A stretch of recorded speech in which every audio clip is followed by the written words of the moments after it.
Bwana, bila kupoteza wakati twende tukatazame moja kati ya taarifa kubwa ambayo inaendelea kupamba kasi inayomhusisha moja kati ya nyota ambaye anafanya vyema sana kunako klabu ya soka ya wekundu wa Msimbazi Simba, moja kati ya nyota ambaye sofa amekuwa tegemezi ndani ya kikosi cha wekundu wa Msimbazi Simba. Moja kati ya taarifa kubwa ambayo inaendelea kupamba kasi hasa mara baada ya nyota huyo kuwepo na taarifa ya kwamba ameweza kusaini kuitumikia klabu ya soka ya Young African. Hapana shaka tunafahamu ya kwamba ni kuhusiana na klabu ya soka ya Young African, hasa mara baada ya kuweza kumfuatilia kwa karibu mkubwa nyota huyo ambaye anatumikia klabu ya wekundu wa Msimbazi Simba. Na hapa moja kwa moja tunamzungumzia Elie Mpanzu Gibi Sawara, moja kati ya mchezaji ambaye sofa amekuwa na kiwango bora kweli kweli, lakini pia tumeweza kuona kwamba moja kati ya wachezaji ambao sofa wamekuwa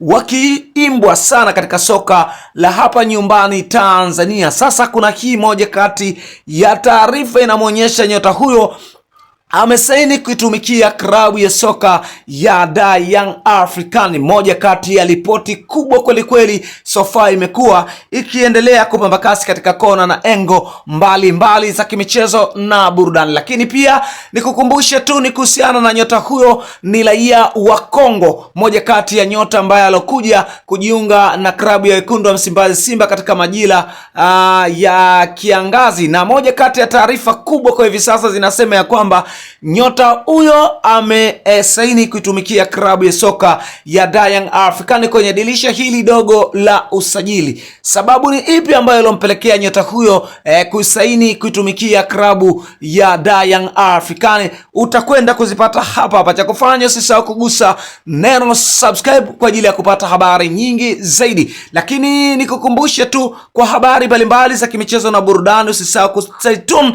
na channel yako namba 1 kwa ajili ya kupata habari kemkem za kimichezo na burudani. Nitakuja kusogezea kuhusiana na taarifa inamhusisha Elie Mpanzu Gibi Sawara, hasa mara baada ya kuwepo katika tetesi kubwa ambazo zinamhusisha nyota huyo ameweza kusaini kuitumikia klabu ya soka ya Young African kwenye majira